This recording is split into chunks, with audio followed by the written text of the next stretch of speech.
and the universe might throw you a curveball and bless you with an income dip so you can learn how to drop shame and drop your connection to worthiness around your income, right?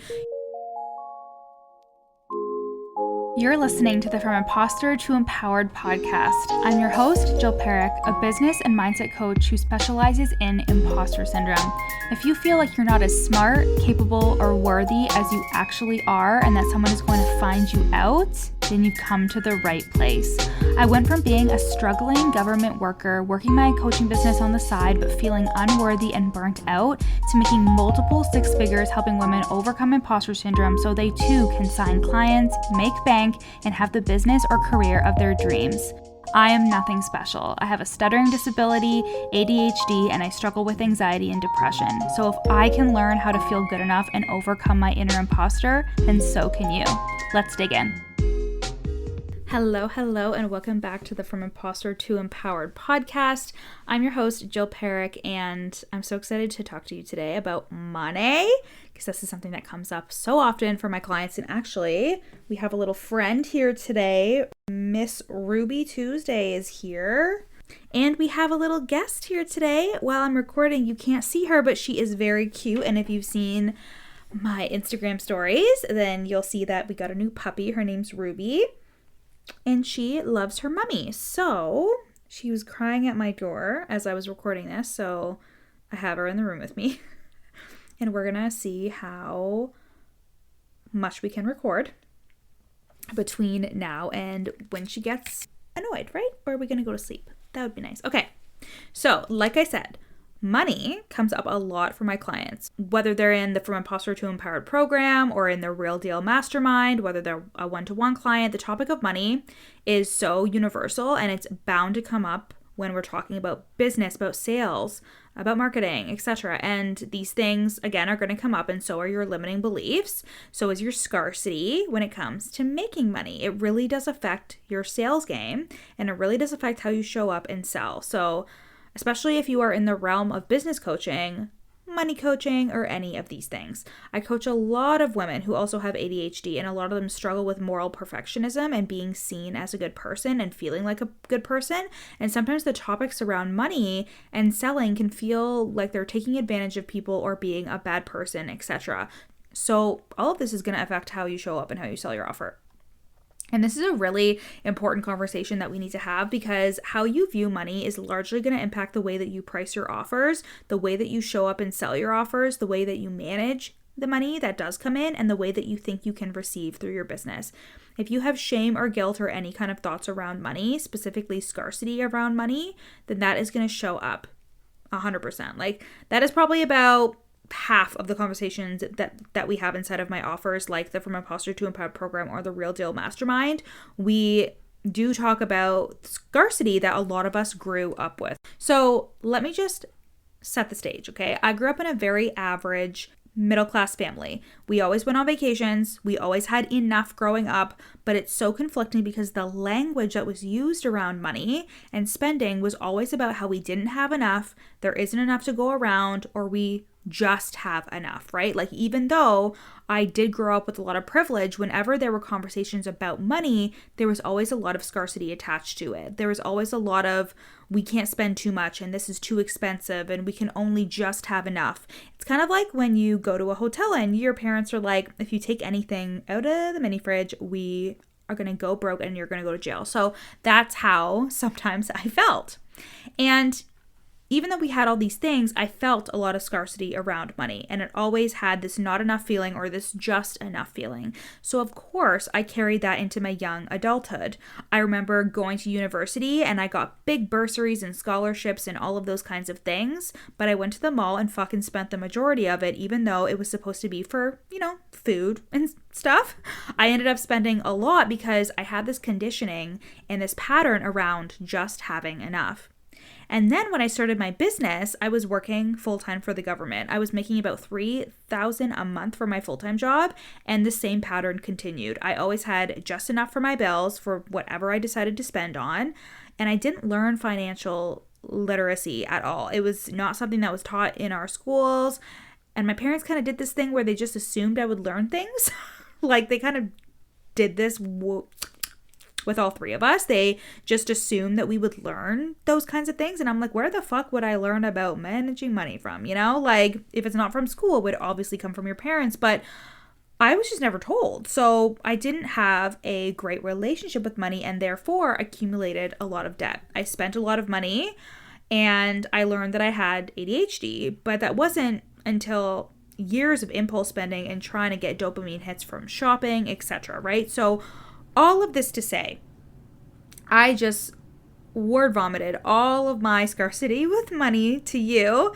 I had a lot of stories around money and a lot of stories around not having enough or just having enough for the things I need, but not the things that I wanted. And then I grew my business, and it was so interesting watching this pattern play out, watching the pattern of just having enough play out in the business when I was making $5K a month, $10K a month, $20K a month. I would be at the end of the month and be like, where the fuck did all my money go? Because it was this subconscious pattern that had been playing out in my life. And it wasn't until I actually started looking at my scarcity around money that I was able to heal it. And that had a direct impact on my business and on the money that was coming in through the business. And it's always so interesting to coach people around these topics. For example, I have a client who's in the From Imposter to Empowered program, and one of the first things that she got coached on when she came into the program was the fact that she thought millennials couldn't afford her services. She had a lot of thoughts about people being able to afford her work, and we actually did some really good coaching around this and her own conditioning and her own thoughts that she was projecting onto her audience.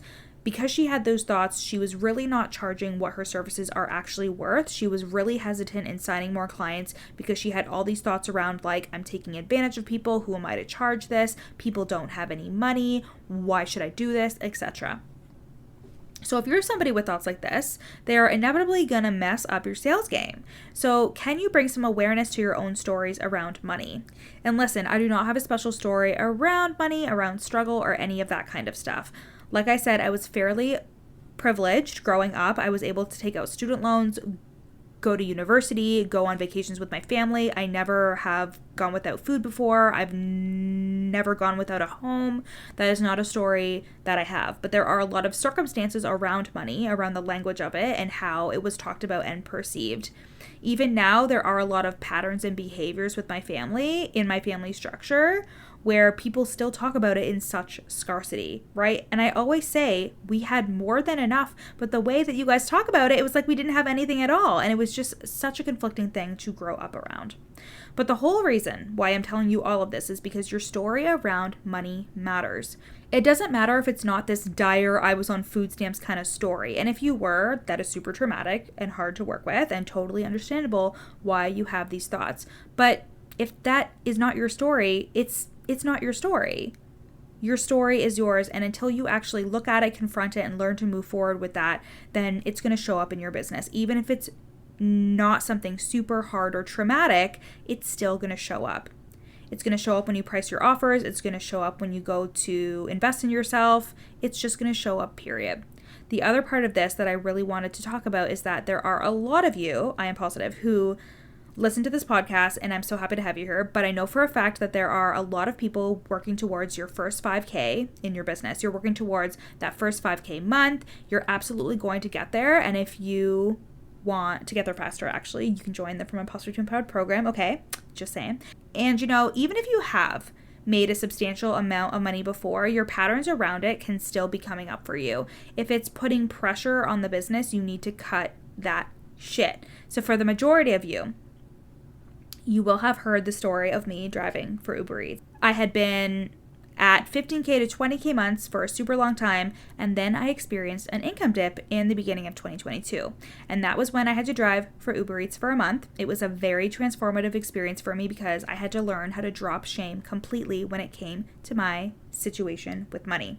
I had to learn how to overcome the feeling of I'm not good enough and I'm not doing enough. All of those things, right? I had to learn how to pay my bills without being able to bring things in through the business, and that was just a really hard but pivotal time in my business for me because I finally dropped shame around money, around my management of money and my responsibility around it, feeling like I was irresponsible. I realized it had nothing to do at all with my business and the success that I can have because up until that point, I had really connected my income to my worthiness. I had really been like, I'm only good enough if I'm bringing in income into the business. I had to learn the lesson that no matter what is going on in my business, I'm worthy, I'm good enough, and I'm really good at what I do. And I had to keep that shit separate.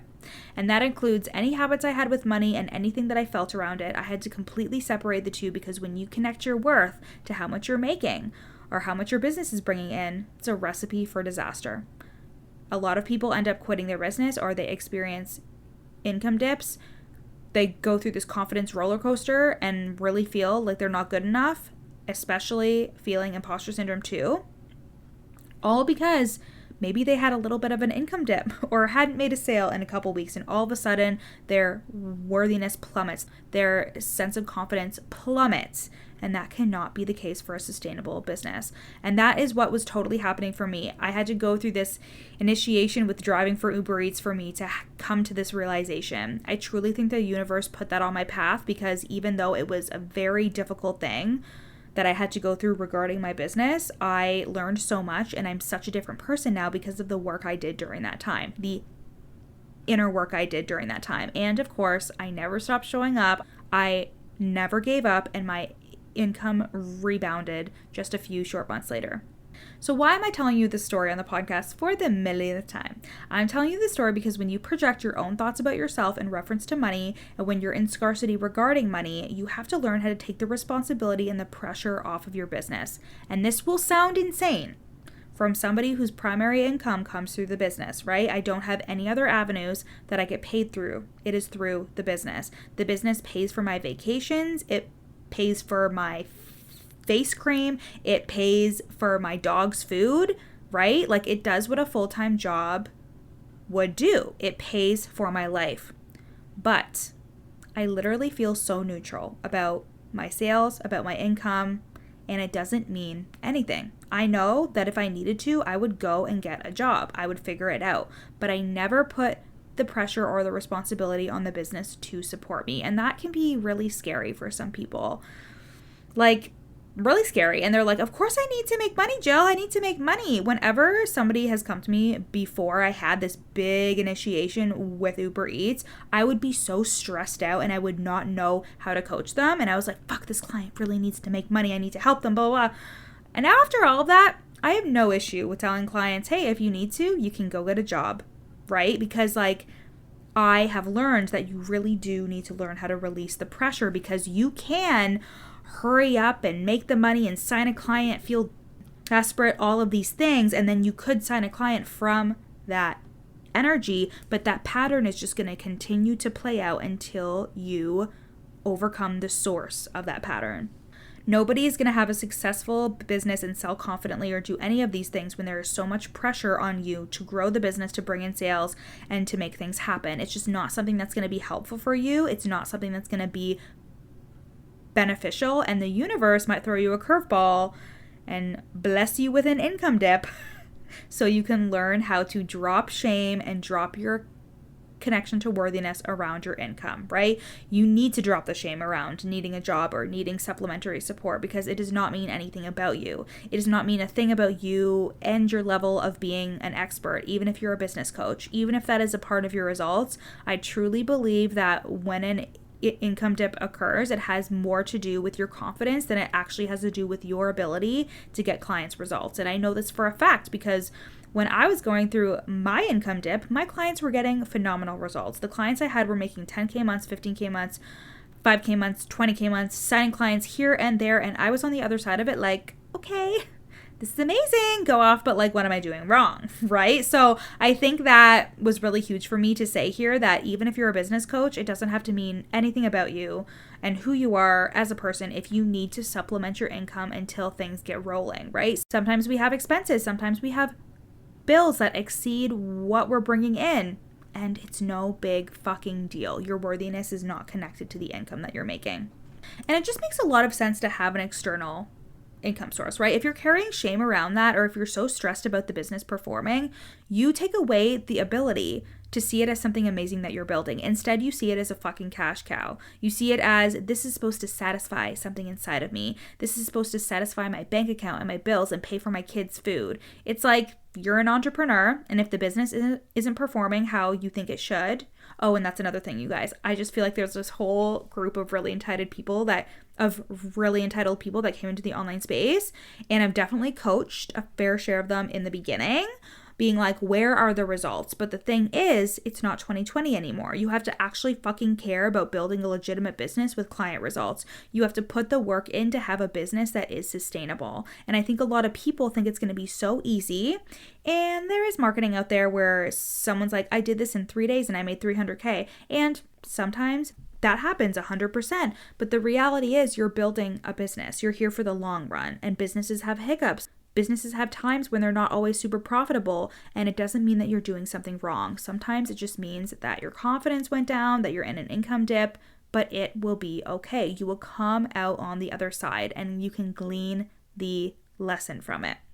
Getting a job or having an external means to make some extra money sometimes is the best course of action, because you don't always want to put that pressure on your business. You don't want your biggest problem in the business to always be about, I'm not making enough money.